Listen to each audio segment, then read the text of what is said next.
여보, 이게 누구야? 김성준이 누구야? 안녕하세요. 오늘 아침까지 내 곁에 있던 남편이 사실은 25년 전에 죽은 사람이었다면 여러분은 믿으시겠습니까?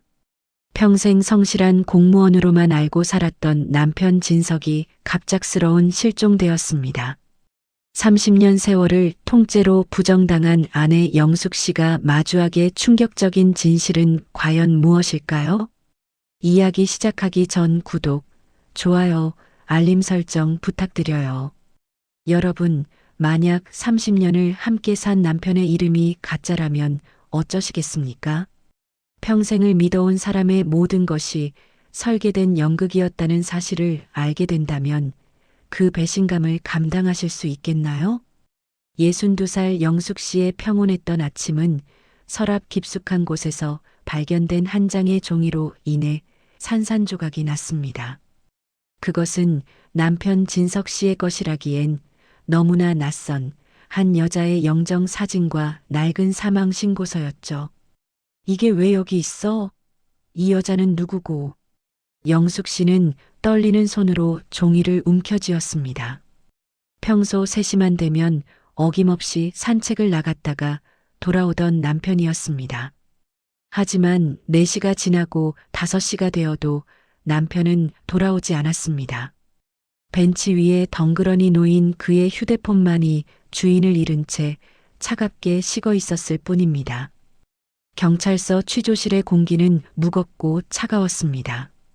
실종 신고를 접수하던 젊은 순경이 모니터를 한참 들여다보더니 고개를 갸우뚱하며 묻습니다. 강영숙님, 남편분 주민등록번호가 이게 확실합니까? 시스템상으로는 25년 전에 이미 고인이 된 분으로 나오는데요. 순간 영숙 씨는 귀를 의심했습니다. 방금 전까지 밥을 먹고 옷깃을 정리해주던 내 남편이 25년 전에 죽은 사람이라니요. 머릿속이 하얘지며 심장 소리가 귓가를 때립니다. 30년 동안 내가 안고 잠들었던 그 온기는 유령의 것이었을까요? 아니면 내가 사랑했던 남편이라는 존재 자체가 누군가가 정교하게 만들어낸 가상의 인물이었을까요? 집으로 돌아오는 길, 익숙했던 골목길이 갑자기 낯선 미로처럼 느껴집니다. 대문을 열고 들어선 거실에는 남편의 손때가 묻은 돋보기 안경과 읽다만 신문이 그대로 놓여 있었습니다. 평소엔 그토록 따스해 보이던 집안 풍경이 이제는 누군가 자신을 감시하기 위해 만든 정교한 세트장처럼 보여 소름이 돋습니다. 영숙 씨는 홀린 듯 남편의 서재로 향했습니다. 평소엔 절대 건드리지 않던 그의 책상 서랍을 하나하나 열어젖혔습니다. 그러다 안방 장롱 밑 교묘하게 숨겨진 비밀 수납함을 발견하게 됩니다. 그 안에는 열쇠 꾸러미와 함께 수십 건의 통장이 들어 있었습니다. 박진석이 아니라 김성준? 통장 주인의 이름은 남편의 성함이 아니었습니다. 김성준이라는 낯선 이름으로 개설된 통장들에는 매달 15일마다 거액의 돈이 박미령이라는 여자에게 송금되고 있었습니다. 영숙 씨는 가슴이 조여오는 통증을 느끼며 바닥에 주저앉았습니다. 내가 알던 성실하고 검소한 남편은 어디로 간 걸까요? 30년 세월 동안 단 한 번도 의심하지 않았던 남편의 진실이 지금 이 낡은 통장 안에서 비웃듯 영숙 씨를 내려다보고 있습니다. 그녀는 떨리는 손으로 마지막 송금 주소지를 확인했습니다. 강원도의 아주 외딴 시골 마을이었습니다. 당신 대체 누구야? 나한테 무슨 짓을 한 거야? 영숙 씨는 남편을 찾기 위해, 아니, 어쩌면 그 남자의 진짜 얼굴을 마주하기 위해 생전 처음 홀로 먼 길을 떠날 결심을 합니다. 가방을 챙기는 그녀의 눈빛에는 두려움과 분노, 그리고 말로 다 할 수 없는 처연함이 서려 있었습니다. 과연 그 시골 마을 끝에는 어떤 진실이 그녀를 기다리고 있을까요? 강원도 산골의 차가운 바람이 영숙 씨의 옷깃을 파고듭니다. 지도에 적힌 주소를 따라 도착한 곳은 낡고 허름한 국밥집 앞이었죠. 영숙 씨는 품 안에서 남편의 사진이 담긴 실종 전단지를 꺼내 쥐었습니다. 손마디가 하얗게 질릴 정도로 힘을 준 상태였지요. 저기요, 혹시 이 사람 본 적 없으신가요? 지나가는 사람들에게 전단지를 건네던 영숙 씨 앞에 한 여자가 멈춰 섰습니다. 화장기 없는 얼굴에 깊은 주름이 팬 어딘지 모르게 고단해 보이는 인상의 미령이었습니다. 그녀는 전단지 속 진석 씨의 얼굴을 한참이나 바라보더니 떨리는 목소리로 입을 뗐습니다. 결국 오셨군요. 생각보다 조금 늦으셨네요.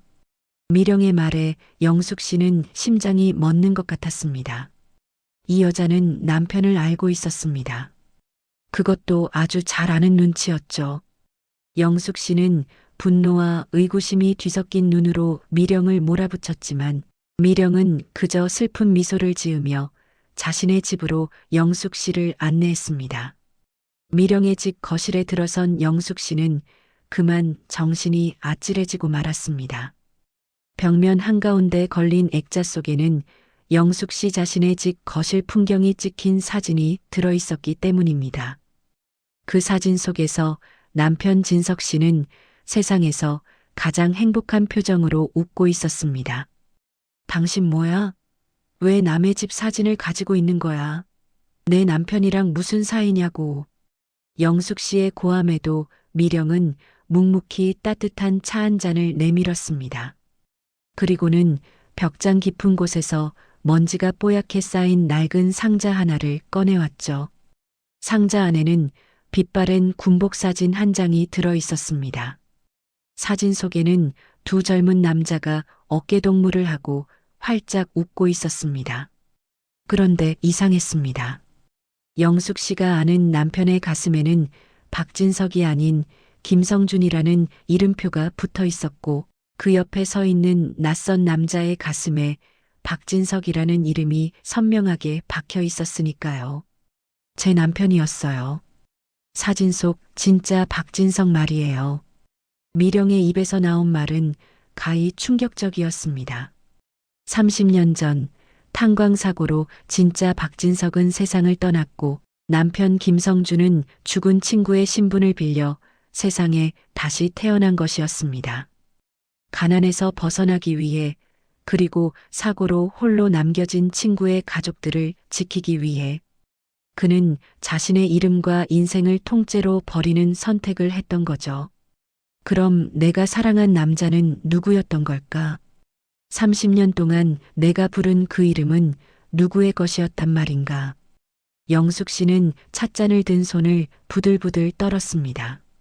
남편이 매달 미령에게 보낸 거액의 돈은 외도의 대가가 아니라 친구의 목숨값이자 남은 가족들에 대한 처절한 부양의 의무였음을 알게 된 순간이었습니다. 하지만 의무는 가시지 않았습니다. 왜 하필 지금 이 시점에 남편은 사라져야만 했을까요? 미령은 남편이 최근 건강이 급격히 나빠졌으며 자신의 마지막이 다가오고 있음을 직감하고 주변을 정리하기 시작했다는 이야기를 덧붙였습니다. 영숙 씨는 거실 한편에 놓인 남편의 낡은 가방을 발견했습니다. 그 안에는 영숙 씨가 정성껏 다려주었던 셔츠와 함께 한 번도 본 적 없는 낯선 약봉지들이 가득했습니다. 남편은 혼자서 그 고통의 시간을 견디며 소리 없이 떠날 준비를 하고 있었던 것입니다. 그 사람은 평생을 가짜로 살았지만 영숙 씨를 향한 마음만큼은 진짜였을 거예요. 그건 제가 보증해요. 미령의 위로도 영숙 씨의 귀에는 들리지 않았습니다. 남편이 자신을 속였다는 배신감과 그가 짊어졌을 삶의 무게에 대한 연민이 뒤엉켜 가슴을 갈기갈기 찢어놓는 것 같았으니까요. 영숙 씨는 남편이 마지막으로 목격되었다는 인근의 요양병원으로 발걸음을 옮깁니다. 과연 그곳에서 남편의 진짜 마지막 진실을 마주할 수 있을까요? 영숙 씨는 미령이 알려준 요양병원을 향해 정신없이 차를 몰았습니다. 남편이 시한부 판정을 받았다는 소식은 영숙 씨의 머릿속을 하얗게 비워버렸죠. 길가의 핀 꽃들도 스쳐 지나가는 사람들도 모두 무채색으로 보일 만큼 그녀의 심장은 요동치고 있었습니다. 요양병원에 도착한 영숙 씨는 입구에서 뜻밖의 인물을 마주하게 됩니다. 바로 남편이 퇴직 전까지 가깝게 지내던 변호사 사무실의 사무장이었죠. 그는 영숙 씨를 보자마자 고개를 숙이며 두툼한 서류 봉투 하나를 건넸습니다. 사모님 김성준. 아니, 박 선생님께서 실종 전날 저희 사무실을 다녀가셨습니다.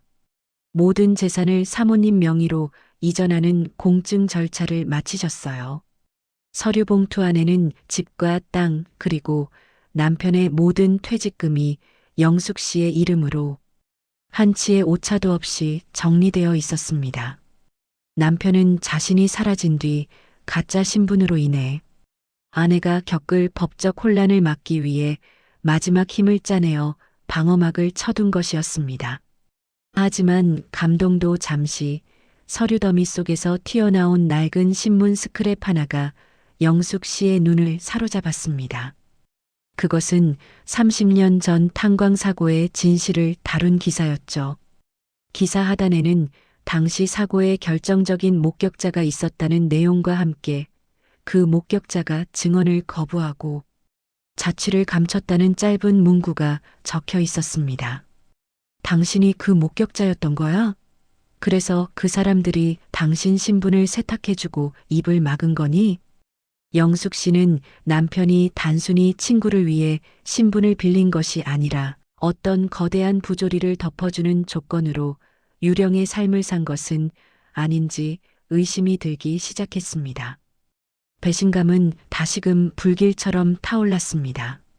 내가 평생 먹고 입은 것들이 누군가의 죽음을 묵인한 대가였다면 이 삶을 어떻게 견뎌야 할지 막막해졌죠.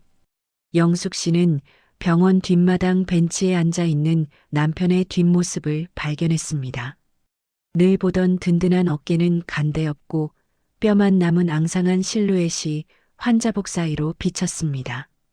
그는 의식 없이 누워있는 한 노인의 손을 정성스럽게 닦아주고 있었습니다.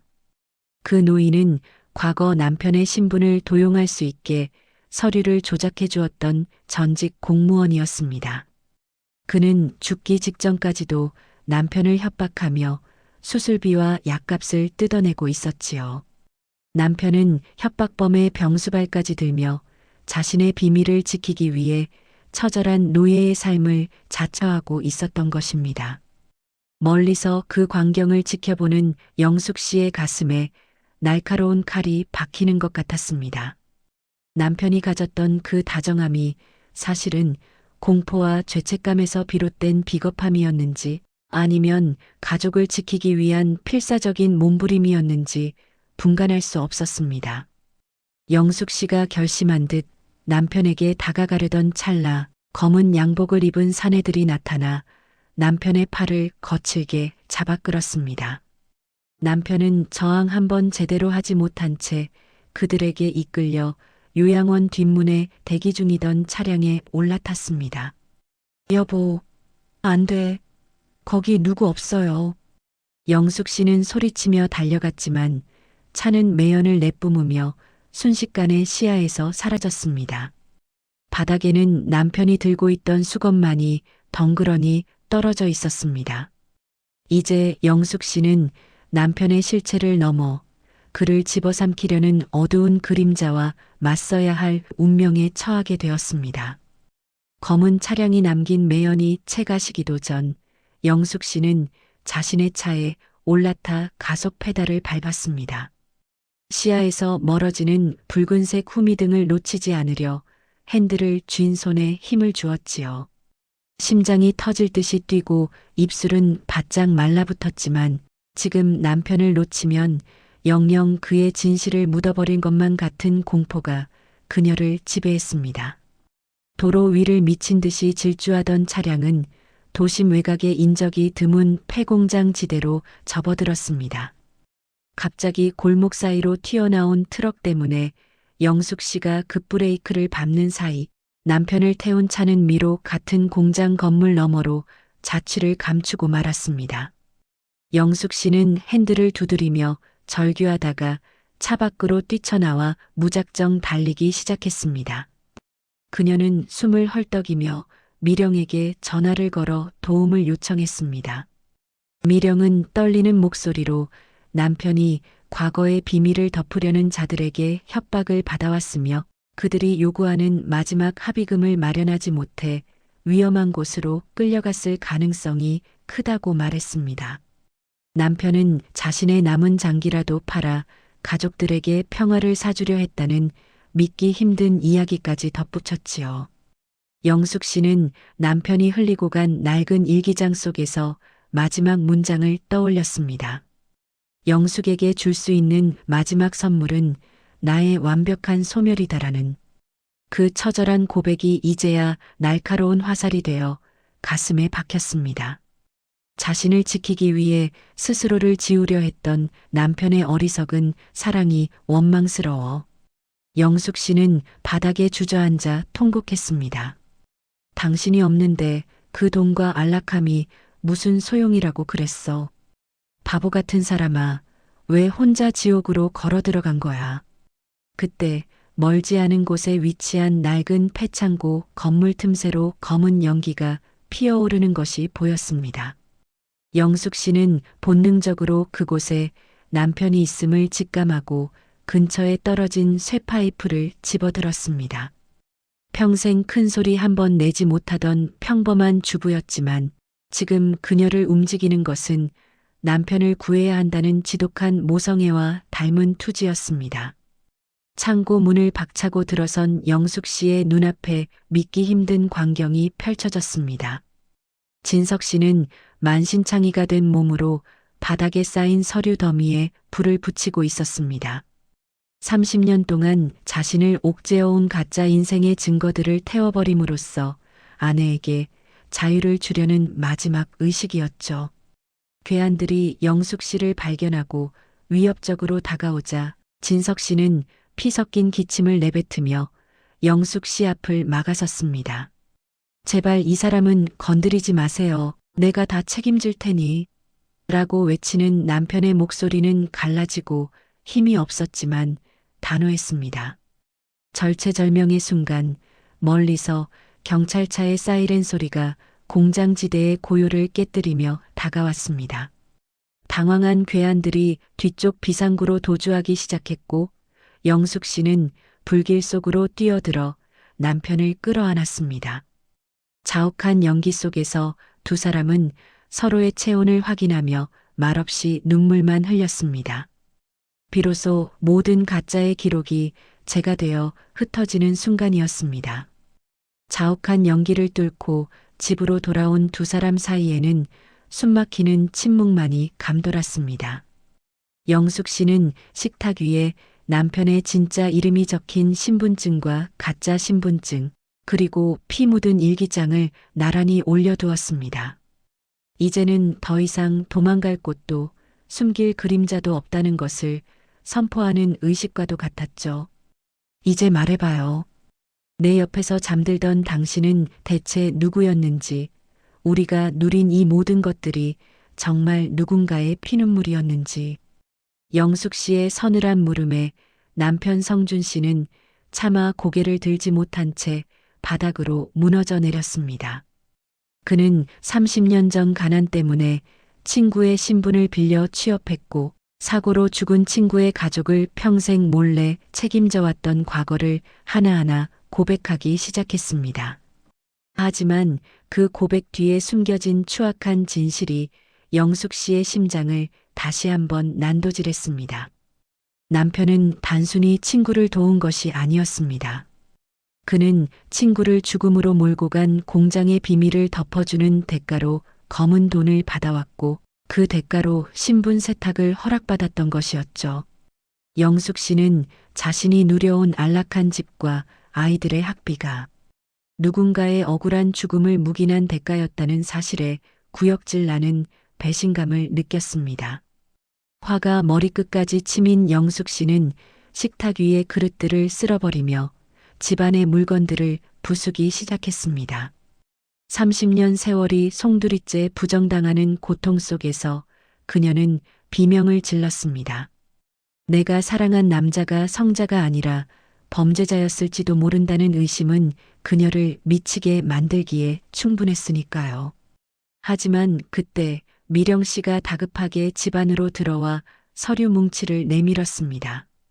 그 서류에는 남편이 공장 측의 회유에 넘어간 것이 아니라 오히려 친구의 명예를 지키기 위해 핵심 증거를 확보하려다 신분을 빼앗기고 협박당해온 정황이 고스란히 담겨 있었습니다. 남편은 악인이 아니라 사랑하는 이들을 지키기 위해 스스로 가짜라는 지옥을 선택한 희생자였던 것입니다. 진실의 무게는 너무나 무거웠습니다. 성준 씨는 무릎을 꿇은 채 이제 모든 것을 제자리로 돌려놓기 위해 자수를 결심했다고 말하며 눈물을 흘렸습니다. 영숙 씨는 남편의 야윈 어깨를 보며 분노와 연민 사이에서 갈등했습니다. 평생을 남의 이름으로 살며 숨죽여 울었을 이 남자를 어떻게 해야 할지 그녀의 마음은 폭풍우 치는 바다처럼 출렁였습니다. 영숙 씨는 뜬 눈으로 밤을 지새운 뒤 남편의 손을 끌고 현관문을 나섰습니다. 그녀의 목적지는 도망칠 숲이 아니라 진실을 마주할 검찰청이었죠. 30년 동안 남편의 목을 죄어온 가짜 신분이라는 족쇄를 이제는 자신의 손으로 직접 풀어줄 때가 되었음을 직감했습니다. 무서워하지 말아요. 당신 이름 내가 꼭 되찾아줄 거니까. 검찰청 앞에서 영숙 씨는 남편의 차가운 손을 꽉 쥐어주었습니다. 조사가 시작되자 30년 전 탄광사고의 진상과 신분 도용의 전말이 하나둘 세상 밖으로 터져 나왔습니다. 세상은 성실한 가장의 탈을 쓴 범죄자라며 남편을 비난했지만 영숙 씨는 법정의 차가운 벤치에 앉아 꿋꿋하게 자리를 지켰습니다. 남편은 재판 과정에서 박진석이 아닌 김성준이라는 자신의 진짜 이름을 처음으로 소리내어 불렀습니다. 그는 자신의 과오를 모두 인정하고 친구의 가족에게 진심 어린 사죄를 전하며 참회의 눈물을 쏟아냈습니다. 마음의 짐을 내려놓은 탓일까요? 남편의 얼굴은 비로소 평온해 보였지만 그의 육체는 이미 한계에 다다라 있었습니다. 재판부는 남편의 참작 사유를 받아들여 집행유예를 선고했습니다. 하지만 법정을 나서는 남편의 걸음은 힘없이 휘청거렸고 결국 그는 영숙 씨의 품 안에서 정신을 잃고 말았습니다. 오랜 세월 비밀을 감추며 쌓인 극심한 스트레스와 지병이 독처럼 퍼져 그의 마지막 기력을 앗아가고 있었던 것입니다. 병원 응급실의 기계음이 규칙적으로 울려 퍼지는 가운데 영숙 씨는 젖은 수건으로 남편의 마른 손을 닦아주었습니다. 산소 마스크 너머로 거칠게 숨을 몰아쉬는 남편의 얼굴은 이제 누구의 가면도 쓰지 않은 오롯이 김성준 그 자체의 모습이었습니다. 김성준 씨, 이제 좀 편해졌나요? 당신 이름 정말 멋지네요. 영숙 씨의 나지막한 속삭임에 남편은 희미하게 눈을 떠 그녀를 바라보았습니다. 입가에 작은 미소를 띠며 고맙다는 말을 남긴 채 그는 평온하게 마지막 숨을 내뱉었습니다. 비록 짧은 순간이었지만 영숙 씨는 남편이 가짜 인생의 종착역에서 비로소 진짜가 되어 떠났음을 느낄 수 있었습니다. 장례식장 입구에는 박진석이 아닌 김성준이라는 이름이 선명하게 적힌 명패가 걸렸습니다. 조문객들은 그의 기구한 삶의 기록을 보며 눈시울을 붉혔고 영숙 씨는 남편의 영정사진 앞에 앉아 그가 남긴 마지막 편지를 꺼냈습니다. 장례식장의 소란스러움이 잦아든 깊은 밤, 영숙 씨는 남편의 유품함 깊은 곳에서 발견한 낡은 편지 봉투를 열었습니다. 봉투 겉면에는 나의 아내 영숙에게라는 글자가 서툴지만 정성스럽게 적혀 있었지요. 편지지는 남편의 눈물 자국인지 군데군데 얼룩이 져 있어 영숙 씨의 마음을 더욱 아프게 했습니다. 영숙아, 내 이름이 아닌 이름으로 당신을 불러야 했던 모든 아침이 나에게는 지옥이었고 동시에 천국이었소. 편지 속에서 남편 성준 씨는 매일 아침 영숙 씨를 바라보며 느꼈던 감사함과 자신의 정체가 탄로날까 두려워 숨죽여 울었던 매 순간의 고통을 고백하고 있었습니다. 그는 자신이 가짜 신분으로 일하며 벌어온 돈이 혹시라도 아내와 아이들의 순수한 삶을 더럽히지는 않을까 노심초사하며 남몰래 더 많은 선행을 베풀어 속죄하려 노력해왔던 것입니다. 영숙 씨는 남편과 함께 걷던 동네 산책로를 홀로 걸으며 편지를 읽어내려갔습니다. 3시가 되면 어김없이 벤치에 앉아 먼 산을 바라보던 남편의 뒷모습이 떠올랐죠. 그는 그 시간에 사라진 자신의 과거와 이제는 돌아갈 수 없는 김성준이라는 청년의 꿈을 추억하고 있었음을 이제야 깨닫게 됩니다. 당신이 했던 그 다정한 말들, 나를 보던 그 따뜻한 눈빛, 그건 가짜가 아니었구나. 당신은 정말로 나를 사랑했구나. 영숙 씨의 눈물이 편지 위로 툭 떨어졌습니다. 남편의 삶은 가짜 신분이라는 껍데기에 갇혀 있었지만 그 알맹이인 사랑만큼은 그 누구보다 진짜였다는 사실이 가슴을 뜨겁게 적셨습니다. 남편이 남긴 흔적들은 이제 배신의 증거가 아니라 한 남자가 가족을 지키기 위해 짊어졌던 십자가처럼 느껴졌습니다. 장례식이 끝나갈 무렵 미령 씨와 그녀의 아들이 영숙 씨를 찾아왔습니다. 그들은 성준 씨 덕분에 어려운 시기를 버틸 수 있었다며 진심 어린 감사를 전했습니다. 남편이 남긴 유산은 비록 복잡한 과정을 거쳐 정리되었지만 그가 남긴 사랑의 빚은 이렇게 살아있는 사람들의 마음속에 인연의 씨앗이 되어 남게 되었습니다. 남편의 장례를 모두 마친 뒤 영숙 씨는 남편의 묘비 앞에 섰습니다. 묘비에는 김성준이라는 진짜 이름과 그 아래 작은 글씨로 박진석이라는 그가 살아냈던 또 다른 이름이 나란히 새겨져 있었습니다. 두 이름을 바라보는 영숙 씨의 표정은 이전보다 훨씬 단단하고 평온해 보였습니다. 성준 씨, 이제는 무거운 짐 내려놓고 편히 쉬어요. 당신이 지켜준 우리 가족, 이제 내가 당신 이름 부르며 당당하게 지켜나갈게. 영숙 씨는 남편이 숨겨두었던 통장에 남은 잔액을 모두 모아 사고 피해자 가족들을 돕는 재단에 기부했습니다. 그리고 자신의 이름 강영숙으로 된 작은 공부방을 열어 아이들을 가르치기 시작했죠. 누군가의 아내로, 누군가의 그림자로 살던 세월을 지나 비로소 자신의 이름으로 세상에 발을 내딛는 순간이었습니다. 그런데 여기서 놀라운 반전이 일어납니다. 공부방 정리를 하던 영숙 씨에게 한 통의 등기 우편이 도착한 것이죠. 그것은 남편이 죽기 전 외국에 따로 보관해 두었던 마지막 서류였습니다. 서류 안에는 놀랍게도 영숙 씨가 평생 꿈꿔왔던 그림 공부를 할 수 있는 유명 미술대학의 평생 교육원, 입학 통지서와 함께 그녀의 이름으로 된 작은 화실 계약서가 들어 있었습니다. 남편은 자신의 정체가 밝혀질 것을 대비해 영숙 씨가 홀로 설 수 있는 완벽한 준비를 마쳐두었던 것입니다. 심지어 그 화실의 이름은 성준과 영숙의 정원이었습니다. 영숙 씨는 남편이 끝까지 자신을 위해 준비한 마지막 반전 선물에 벅찬 감동을 느끼며 붓을 들었습니다.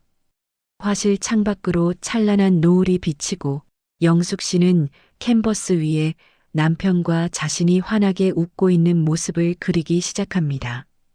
비록 남편은 곁에 없지만 그의 진심이 담긴 사랑은 영숙 씨의 삶 속에서 영원히 시들지 않는 꽃으로 피어날 것입니다.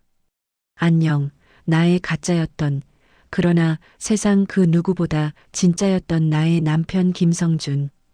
영숙 씨의 독백과 함께 카메라는 그녀의 환한 미소를 비추며 끝이 납니다. 비극으로 시작된 여행은 결국 한 여자의 찬란한 자아 찾기로 마무리되었습니다. 이번 이야기는 어떠셨나요? 다음에 더 좋은 이야기로 찾아오겠습니다. 구독, 좋아요, 알림 설정 부탁드리고 오늘도 좋은 하루 보내세요.